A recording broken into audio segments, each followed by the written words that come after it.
know something, Granny? I feel sorry for Mr. Drysdale. Well, that poor man might as well be single with his wife gone all the time. He's a lost soul, Jed. I was glad you invited him over for supper last night. But even my cooking didn't cheer him up. Yeah, I noticed he hardly touched his plate of grits and possum belly. Even when I spooned on some gopher gravy. He didn't perk up till after supper, and Pearl started playing and singing. Don't tell me he liked Pearl's bellering. Bellering? It was yodeling. Well, it curdled the milk clean out to the kitchen. I've thrown shoes at tomcats that made prettier music than Pearl. I sure wish you two women would get along together. We ain't gonna get along together till she learns to stay out of my kitchen. I bet she's in there right now, sticking her long nose into my pots and pans. My D! She is! Now, Granny, you just cool down. Really, me, Jeff Green, what in the world have you been doing? Playing ball with some fellas down the pasture. What's that thing? Well, this here's what you call a football helmet. Ellie Mae, I'm pretty near positive that a ball gown ain't for playing ball in. Well, the fellas seem to like it, didn't they, Jethro? They sure do, Uncle Jed. They's waiting for us right now to get some money to buy a new football. What happened to that one?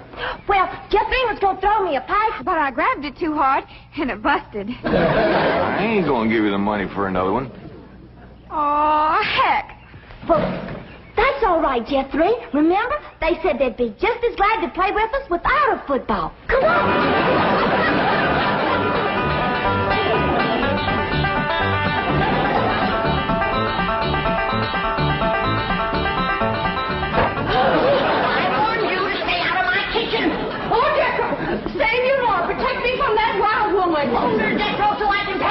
Granny, a thing like that could smart. Put me down, big overgrown foot. Hey, what's going on? Jethro, put your granny down. Put me down. He was fixing to whomp Ma. I'll whop her. Here, Ma, now it's a fair fight. I'm not gonna whomp nobody. Well, then you tell Pearl the next time she sticks her nose in one of my pots, I'm gonna cook it. It is my bounden duty as a mother to supervise the victuals of my growing children. Don't tell me they is still growing. The Clampett side of the family has always been big, strong, strapping folks. It's your family that brought in the runts. Who you call a runt? I think she meant you, Granny. He's about as helpful as a high wind in a prairie fire. Come on, Pearl, you and me's gonna have a talk. Jethro, you stay here and help your granny cool down. Okay, Uncle Jed. Granny, would you rather I held you under the faucet here to cool off, or took you out to the cement pond and ducked you? Try either one, and I'll bash you flatter than a gander's arch. Now, Pearl. Cousin Jed, I know just what you're going to say. You're going to say, Pearl, stay out of the kitchen. You're going to say, that's Granny's kitchen, and it's none of your business. You're going to say, stay in your room where you belong. That's what you're going to say, ain't it? Ain't nothing like it at all. What I was going to say was, it seems to me that a handsome widow woman in the prime of life ought not to be hiding herself in the back part of the house, working over steaming pots and pans and dipping her playing fingers into soapy water and hoarsening up her beautiful singing voice yelling at Granny. That's what I was going to say. Praise be. Why don't I keep my big mouth shut and just listen? You know, Pearl, you got the gift of making music. And I reckon there ain't nothing these city fellas likes better than that. Really, Jay? Yeah, remember last night Mr. Drysdale was here and you was playing and singing and yodeling for him? Yeah. You brung that poor lonesome man a lot of happiness. Jed, you ain't agreeing in me, are you? I'll give you my word. Remember that song you sung, The Flowers That Bloom in the Spring, Tra-la? Yeah. Well, you had Mr. Drysdale believing it was spring. No. Yeah. While you was still singing, he went, flung open the window, stuck his head out, and started taking deep breaths just like he was really smelling them flowers. Did he like my yodeling? Pearl, he liked to went wild. I reckon them city fellas don't get a chance to hear much yodeling. Because when you throwed your head back and cut loose, it really grabbed a hold of him. It did? He gripped the arms of his chair till his knuckles turned white. Then he commenced to rocking back and forth and moaning like he's under some kind of a spell. And his eyes commenced to circling in his head, and real tears run down his cheeks. Before you got done, he was limp as a dish rag. I had to help him to the door. Uncle Jed, I can't seem to do nothing to cool Granny off. Ain't no need to, Jethro. Your pretty, young, piano-playing Ma has decided not to hide herself away out in the kitchen. That's a good idea, Ma, because Granny, she'd find you and whomp you. Well, we'll see about that. You stay out here and practice playing and singing and yodeling. I'll take care of Granny. I wonder if I should have told Uncle Jed that Granny's waiting behind the door with a skillet to whomp the first person that sets foot in her kitchen. I reckon I should have. Jed, I'm sorry. I thought it was Pearl coming in. Granny, you done shortened me. I'll make a poultice for your head right away now, Jed. Right away. I'm telling you, Granny, you don't have to worry no more about Pearl coming in your kitchen. She's going to be spending her time getting herself a husband with her singing and yodeling. Jed, it ain't legal to torture a man into marrying you. You just don't realize the power Pearl's yodeling's got over men.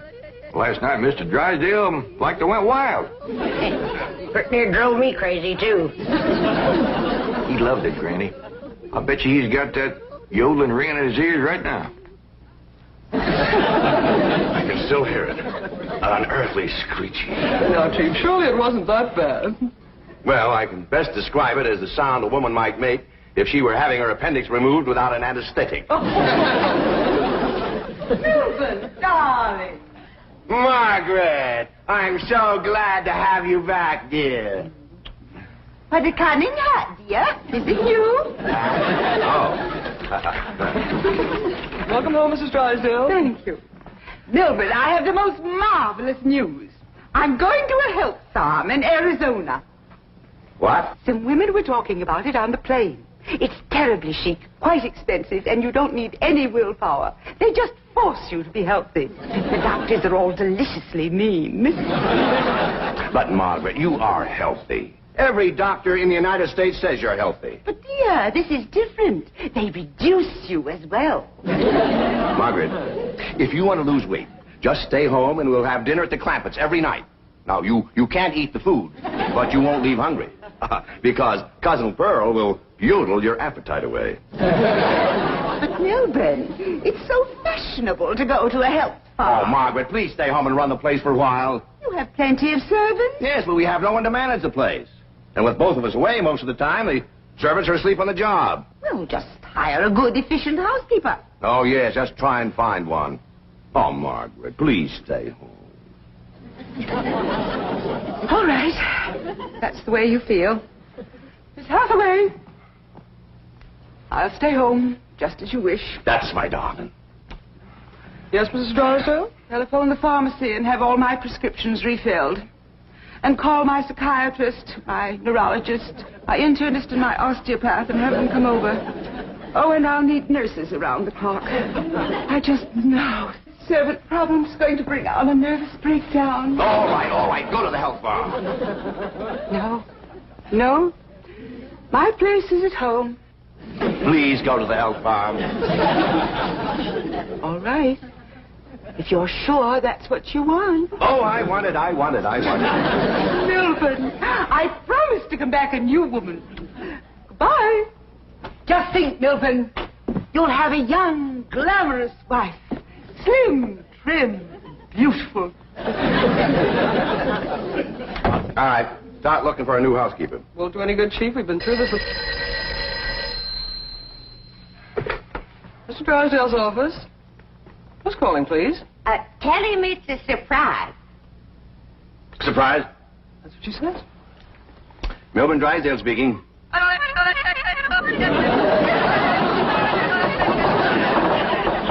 What in the world is that? That is Pearl Bodine yodeling. Now, when she comes up for air, tell her I was drafted. Chief, she might be the answer to your housekeeping problem. What? Be nice to her. I'll explain. Hello? Hello, Mrs. Bodine. How nice to hear your voice again. You saying?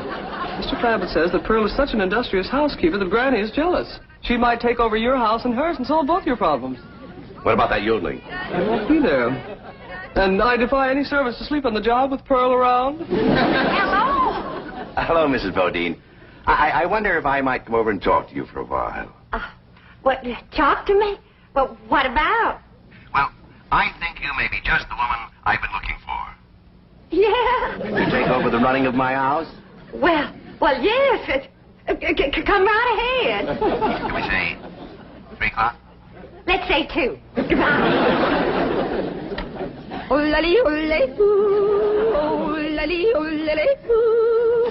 Will you stop that infernal caterwauling of yours? It might be infernal caterwauling to you, but it's pure catnip to me.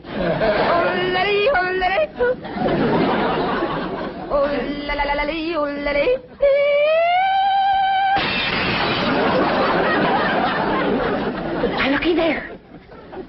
I hit such a perfect note, it busted the glass. It wasn't your voice that busted the glass. It was your face. We'll see who gets the last laugh when my sweetie comes. What, sweetie? That's for me to know and you to find out. Ha, ha, ha.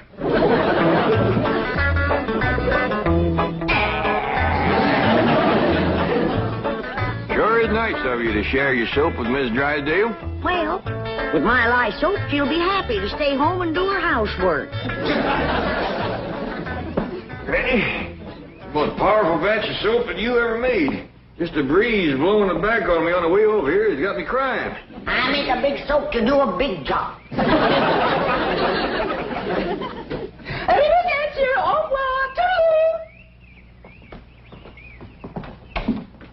Hi, Miss Drysdale. Hello. Goodbye.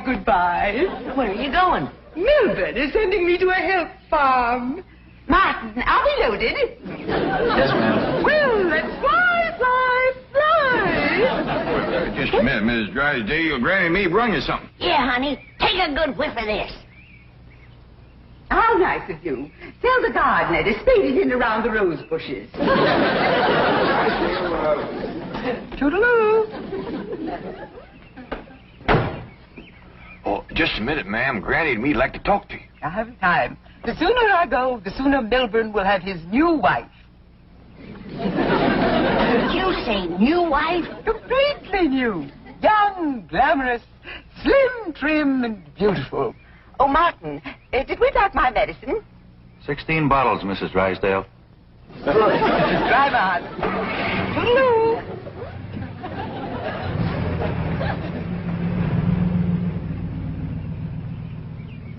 How could a woman be so cheerful about her husband getting a younger wife? You heard her. She's loaded. Yeah, both of them sued to the gills. Who do you reckon is the woman that busted them up? Hard to tell, Granny. There's so many young, beautiful women out here. Yeah, probably one of them glamorous movie stars.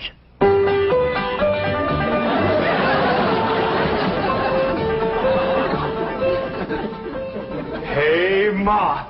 You sure are all fancied up. Do I look like one of them glamorous movie stars? Yeah, by golly, you do. Which one? Milton Sills. Go on and get out of here. Now, listen. You find your sister Jethrine and your cousin Ellie Mae and tell them to start practicing to be bridesmaids for my wedding. Are you getting married, Ma? Well, it ain't official yet, but I sure got him anxious. Get going.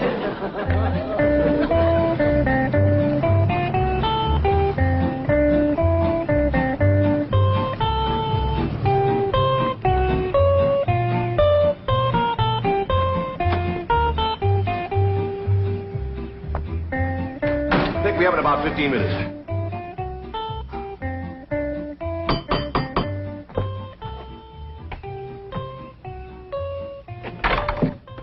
Oh, Mrs. Bodine. Why, Mr. Drysdale, you are anxious.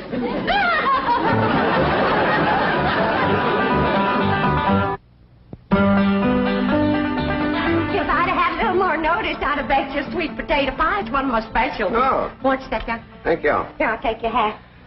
Yes, sir, I just love to cook, and I love to sew, and I love to keep house. Yes, I've heard you're an exceptional housekeeper. But I ain't one of them fussy ones. No, sir, not me. I say a man's home is his castle, and it is the duty of a woman to make him comfortable. Oh. There we go. Yes, sir. Man works hard all day. And when he gets home, he has a right to enjoy himself. Take off his shoes and relax. And listen to some soothing music to calm his jangled nerves. Please, Mrs. Bodine, not right. Mr. Drysdale, I've got to ask you to keep a grip on yourself. We're all alone in the house. If you want me to keep a grip on myself, I must ask you not to play or sing or yodel. I understand. Kind of makes you go all to pieces. Yes, it does. Well, come on back, and you sit down. Why, Mr. Drysdale, you're perspiring. Why, you got to get relaxed. But please. A man can't say what's on his mind unless he's resting easy.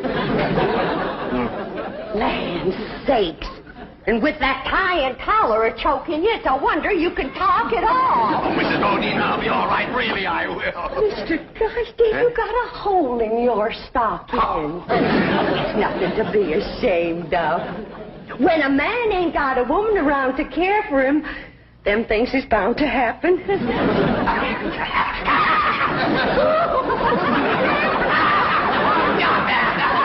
I declare, Mr. Drysdale, you're ticklish. Now, look, I'm going to let you sit easy, and I'm going to darn that up before you know it. Oh, Mrs. Bodine, no, really, I can manage. No, I ain't taking orders yet. No, please, give me back my sock. Now, give me my I know sock. how to handle you.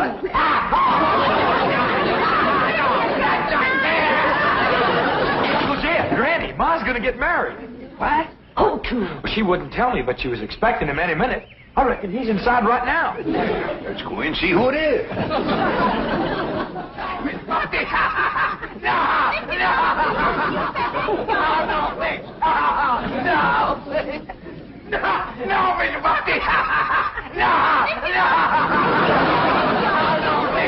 Mr. Drysdale. I reckon Pearl is a young, beautiful woman that busted up his marriage. It's been her singing and yodeling that drove him to it. Mr. Drysdale. Mr. Clappett, it was just, your cousin and I were... Oh, no, we weren't.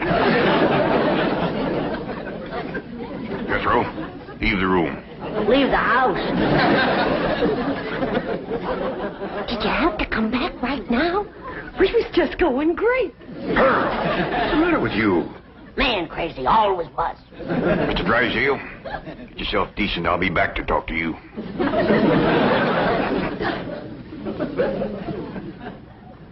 Shame on you. You too, Pearl, you homewrecker. I don't know what you're talking about. You told me that Mr. Drysdale was crazy about my yodeling, so I called him at the bank, and I yodeled, and he come a-running over here to see me. You done yodeled your way twixt Mr. Drysdale and his wife? Wife, I didn't know he had a wife. Well, he has. The sweetest, kindest, nicest, drunkenest woman you ever saw. You done sent her to the farm. Put her out to pasture so he can marry you. You seen her leave? Oh, she knows about you, Pearl. Said her husband was going to get a new wife. Young, glamorous, slim, beautiful. Jed, that can't be Pearl. You're forgetting what a powerful spell her voice throws on a man. Now, Pearl, I'm going back in there and try to talk some sense to Mr. Drysdale. Whatever you do, don't yodel.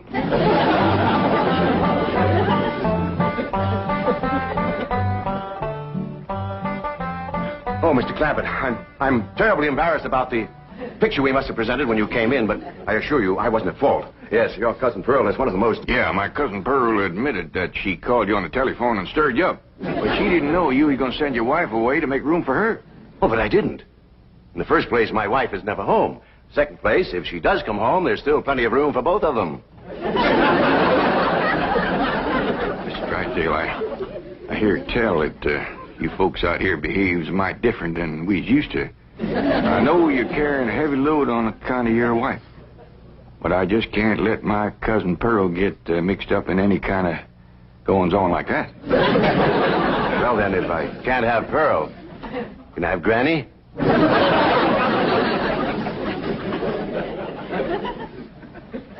Lord love you. You're a desperate man. What are they saying? How can I hear when you keep pestering me?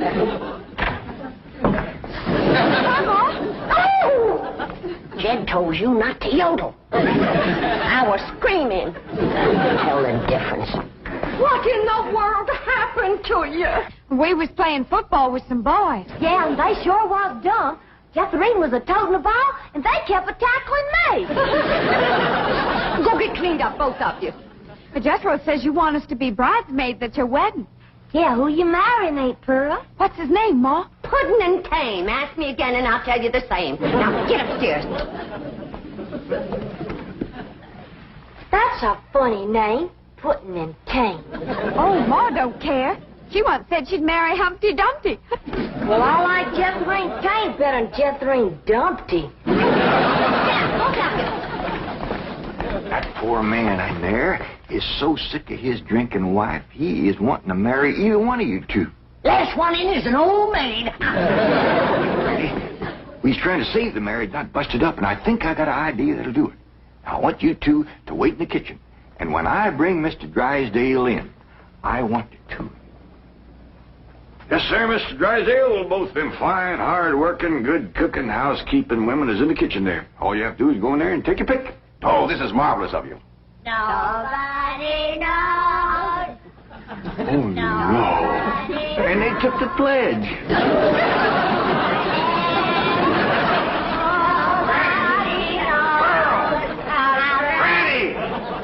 Well, look who's here. It's old Jed himself. And there's Snoopy, baby. You fellas want to dance? Come on, let's have a little dance. Come on now. You can't dance with her. Why not? It's all downhill. Take your pick now, Mr. Drysdale, while I can still walk over to your house. Oh, he's gonna pick me. Ain't you, sweetie Milby? Oh, no, he ain't. He's gonna take me, ain't you? Get your banker grabbing hands off of him. Will you shove it, fella? Shove it, huh? I'll show you. Shove it there.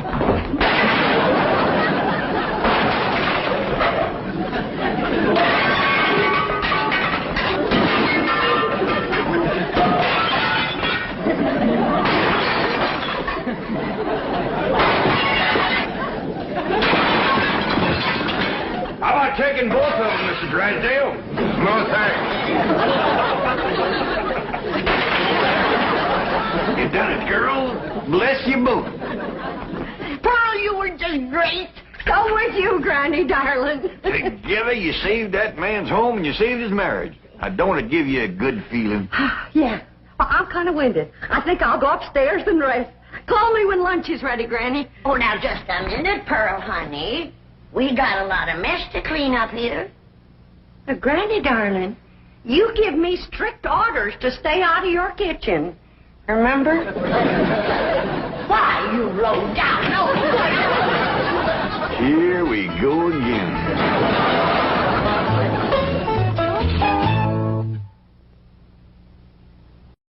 Signs all ready to put out front.